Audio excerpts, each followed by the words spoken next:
Hello everybody, it's your friend Dan here and welcome back to another tuition video, where in this video we're going to be going over the AQA GCSE Chemistry Higher Tier paper.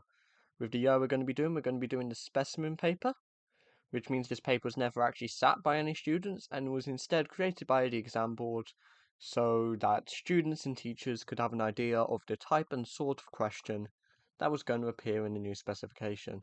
Now, moving straight on. Question 1. This question is about organic compounds. Hydrocarbons can be cracked to produce smaller hydrocarbons, or smaller molecules.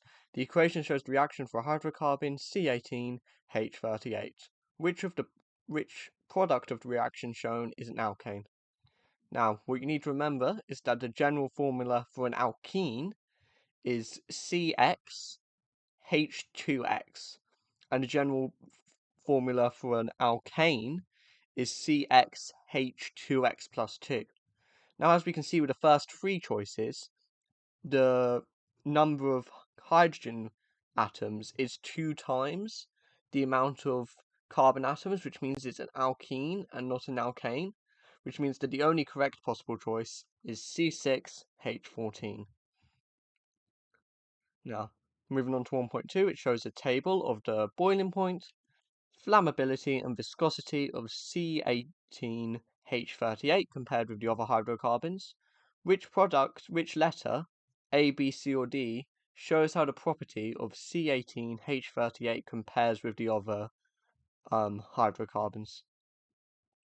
And it's A. This is because it's the largest hydrocarbon, which means it has the lowest flammability, the highest viscosity, and the highest boiling point, with larger hydrocarbons typically being used for things like tarmac and things like that. Next up, 1.3. The hydrocarbon C4H8 was burnt in air. Incomplete combustion occurred. Which equation correctly represents the incomplete combustion reaction? Now, what you need to remember is that from an incomplete combustion reaction, there's two products, carbon monoxide and water, and the only equation that contains both carbon monoxide and water in the products is equation B, so that is the correct answer. Next up, 1.4. Propionic acid is a carboxylic acid. Which structure, A, B, C or D, shows propionic acid? And this is C. And then 1.5, propionic acid is formed by the oxidation of which organic compound? And it is propanol. Next on, after all those multiple choices, moving on to question 2. Water from a lake in the UK is used to produce drinking water. What are the two main steps used to treat water from lakes? And step 1 is filtration, to remove solids from the drinking water like sand, dirt, and other things. And step 2 is sterilization, to kill microbes such as bacteria and viruses. Now moving on to 2.2, explain why it is more difficult to produce drinking water from wastewater than from water in lakes, and this is because wastewater requires more processes to be made drinkable, and this is due to it having more organic matter and there being potential toxic chemicals in the wastewater. Moving on to 2.3, some countries make drinking water from sea salt. Complete figure 1 to show how you can distill salt solution to produce and collect pure water, and I meant to label the following. Now, this isn't the best drawing, but what you need to include in this drawing is like a conical flask with the salt solution inside, a little test tube to hold the pure water, and then any sort of heating element. So I just drew a little table, and that's meant to be a Bunsen burner. It looks a bit like a candle, but it is a Bunsen burner. So you just need a salt solution in a flask, the water in the test tube, and a heat source. And then in 2.4, how could the water be tested to show it is pure? Give the expected result of the test for pure water. And the test I can use is heating up the water until it starts to boil to determine the boiling point using a thermometer. And if the water is pure, the boiling point should be exactly 100 degrees Celsius. And 2.5, why is producing drinking water from seawater expensive? And this is due to it having a high energy requirement to boil the water. Now moving on to question 3. Figure 2 shows 4 test tubes a student set up to investigate the rusting of iron. 1. This is the method they used. 1. Measure the mass of the nail using a balance. 2. Leave the nail in the test tube for 6 days. 3. Measure the mass of the nail after 6 days. I don't know why it says 4 test tubes. There's 6. This is one of a couple of mistakes in this paper. Even though it is a specimen paper, there should not be mistakes in it. I don't know why AQA has such a low standard when it comes to their specimen papers, but moving on. And then we're showing their measurements in test tube, all 6 test tubes, the mass of it and the mass after. And we'll ask what is the resolution of the balance the student used. Now, the resolution is to the smallest measurement made. So in this case, the resolution is 1 times 10 to the minus 2 grams. And that means the smallest change it can measure is 0.01 grams. And I've shown what the other resolutions would do. And the reason you can't use a resolution like 1 times 10 to the 2 is because everything would just round to 10, and then you get no measurements. Okay. Now for 3.2, we're meant to calculate the difference in percentage increase in mass after 6 days of the nail in test tube 1 and the nail in test tube 5, and we're meant to give our answer to 3 significant figures. Now, for test tube 1, if you remember, for percentage increase or any percentage change, it is the difference between the two things, which is 8.91 minus 8.45, over the original, which is 8.45, times 100, and that's 5.44. And then you do the same for test tube 2, 9.45 minus 9.37 over 9.45 times 100 is 0.854. And then you simply do 5.44 minus 0.854 to get 4.49. Okay, now moving on to question 3.3. Use the results of the students' investigations to draw conclusions about the factors affecting the rusting of iron, including evaluation of the effectiveness of different coatings at preventing the rusting of iron. Okay. The results of the students' investigations show that it can be concluded that both water and oxygen are needed for iron to rust, as rusting occurred only in test tubes that contained both, such as test tube 1, while those that lack in either water or oxygen, like test tubes 2 and 3, show no rusting. More so, the extent of exposed iron surface influences rusting, evident from the reduced rusting in test tube 5, where less iron was exposed, compared to test tube 1. Coating that prevents contact between iron and these elements can effectively prevent rusting, with paint and oil providing protection only when intact, e.g. such as test tube 4, while galvanizing offers superior protection even when scratched, as zinc, being more reactive than iron, oxidizes first, shielding the iron underneath, making it the most effective method for long-term prevention of rusting. Now moving on to 3.4, we're just expected to complete the word equation for rusting, and it, as stated in the previous question, iron needs both oxygen and water to rust, so iron plus oxygen plus water equals hydrated iron oxide, also known as rust. Next up, plastic and glass can be used to make milk bottles. Figure 3 shows the percentage of milk bottles made from glass between 1975 and 2010. Plot the points and draw a line on figure 3 to show the percentage of milk bottles made from materials other than glass between 1917 and 2010. So basically what this is a mirror. So for each 5-year gap, you need to do 100 minus whatever the percentage made from glass is to work out the percentage not made from glass, and you sort of get this cool mirror diagram. Once again, AQA being silly, the mark scheme is actually wrong for this.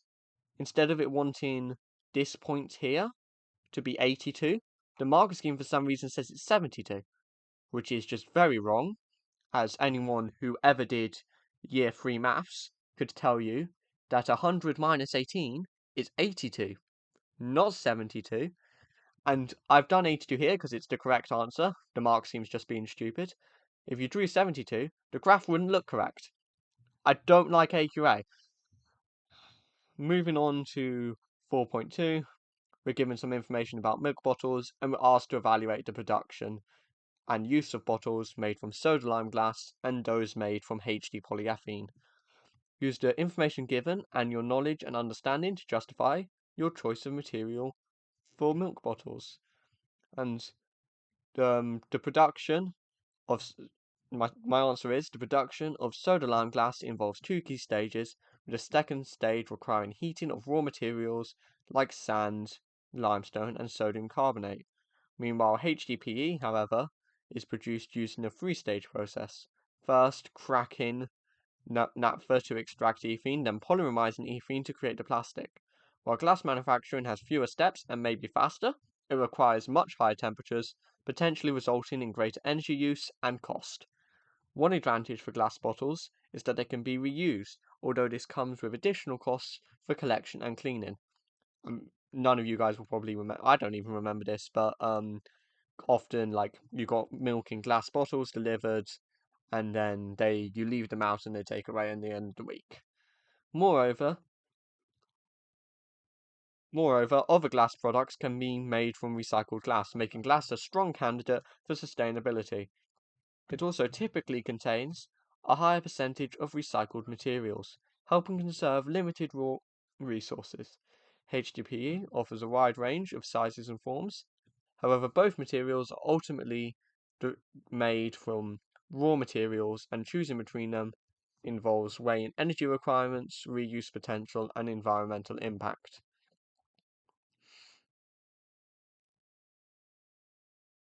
Anyways, moving on to 5.1. This question is about the temperature of the Earth's atmosphere.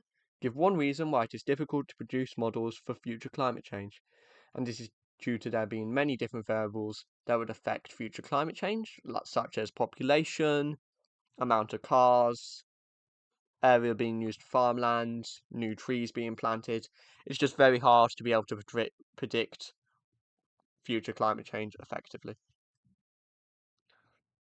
And for 5.2, I'm asked to describe how carbon dioxide helps to maintain temperatures on Earth. And carbon dioxide allows short wavelength radiation to pass through the atmosphere to Earth's surface, while it also absorbs outgoing long wavelength radiation, allowing the Earth to maintain its temperature.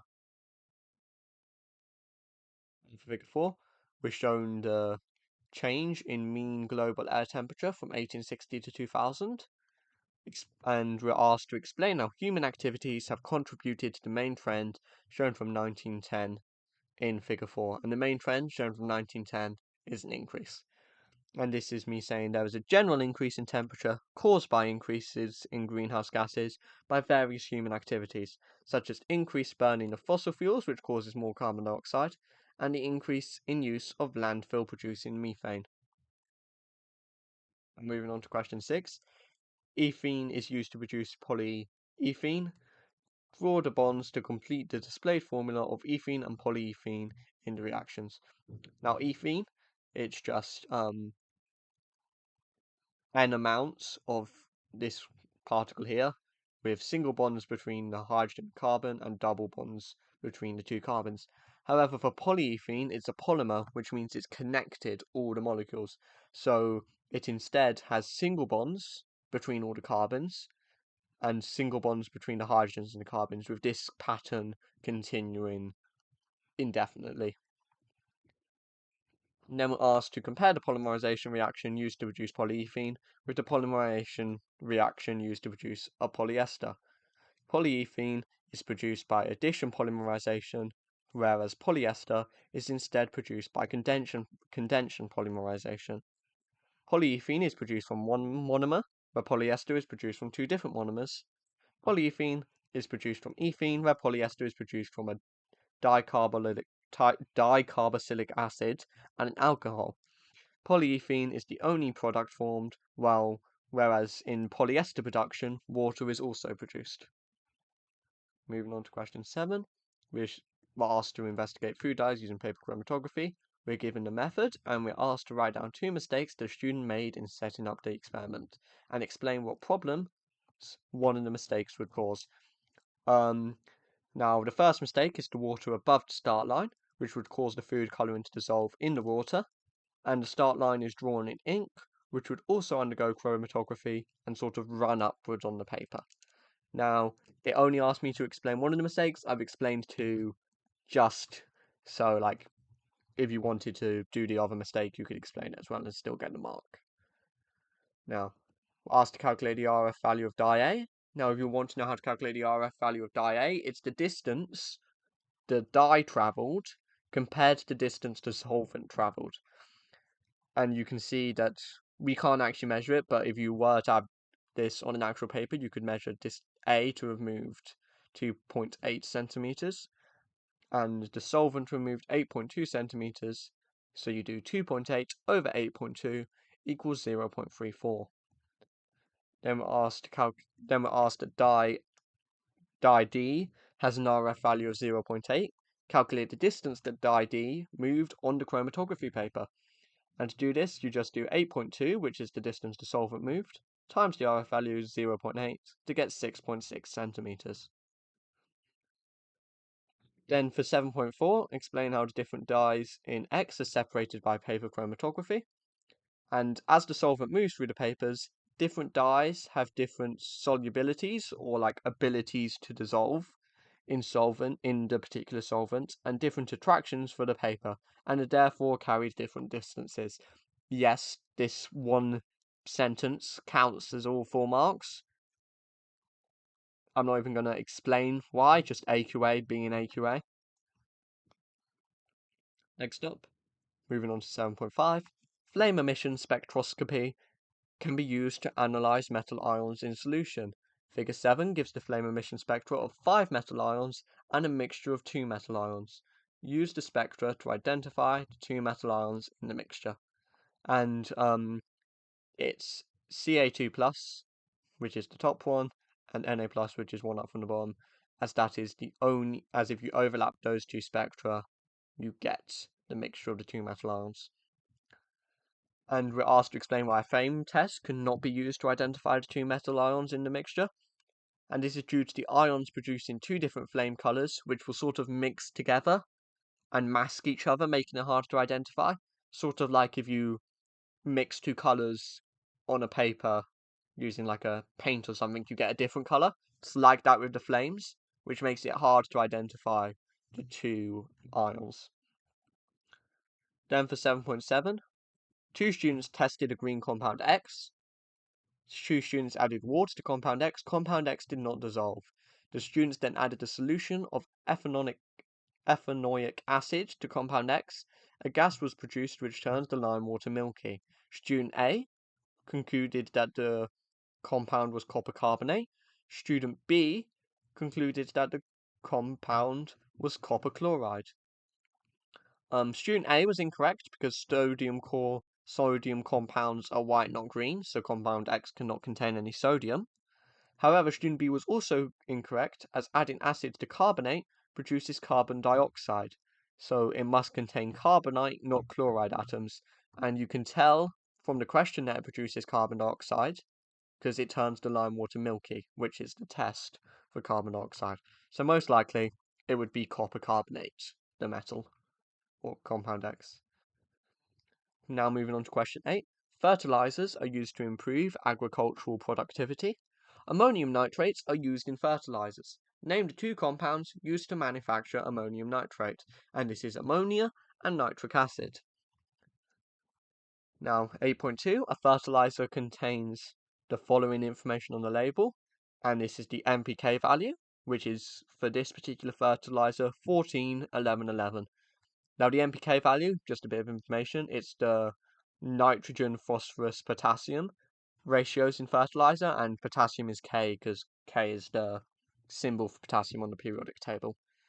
And we're asked to explain why this information is useful to farmers, and this is due to it giving the proportion of nitrogen, phosphorus, and potassium in the fertilizers, so farmers can choose the fertilizer with the required properties for their crops, as different crops will benefit from having different NPK ratios. Now, 8.3, Figure 8 shows worldwide ammonia production and world population from 1950 to 2010, and we're asked to use our knowledge to explain the relationship between ammonia production and world population. And this is due to, as the world population increases, so does the production of ammonia. which is just the relationship. You still get a mark for that for some reason. As ammonia is used to produce fertilizers, with an increase in the world population leading to more food and fertilizer being needed, so more ammonia is produced for the sole reason of turning that ammonia into fertilizers to grow more food for the larger population. Now moving on to question 9. Marble chips are mainly calcium carbonate. A student investigated the rate of reaction between marble chips and hydrochloric acid, and was shown the apparatus the student used. Complete and balance the equation for the reaction made between marble chips and hydrochloric acid. Now, we're given the fact that it's calcium carbonate and hydrochloric acid, which we just put there. I just realized there's a mistake here. This is meant to be 2 HCl. Sorry about that.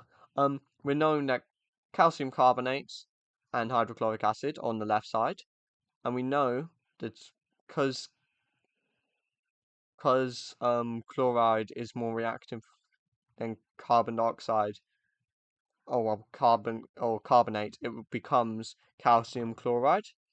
And we're known that because it says bubbles of carbon dioxide, there's also CO2. And using what's left over, we know there has to be hydrogen and oxygen, as it's KO3. We can know that the hydrogen and oxygen left over would most likely form H2O.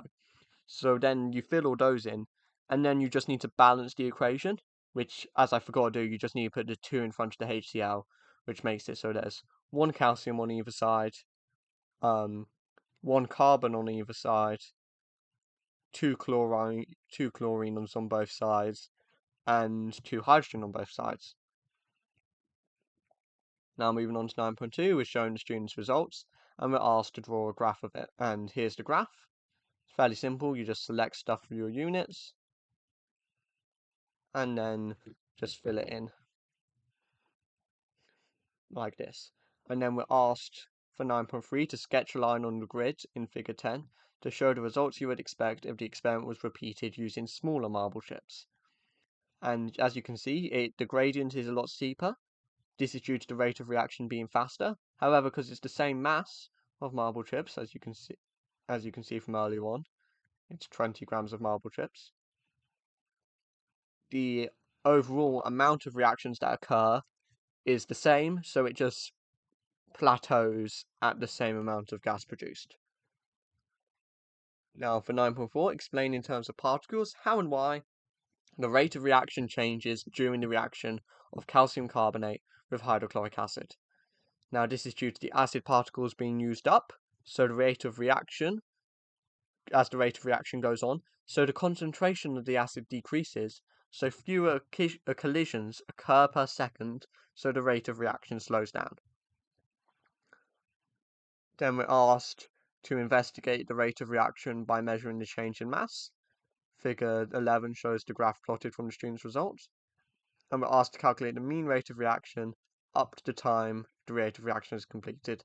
And you can see that when the reaction is completed, it forms a straight line. It forms a straight line from 270 seconds.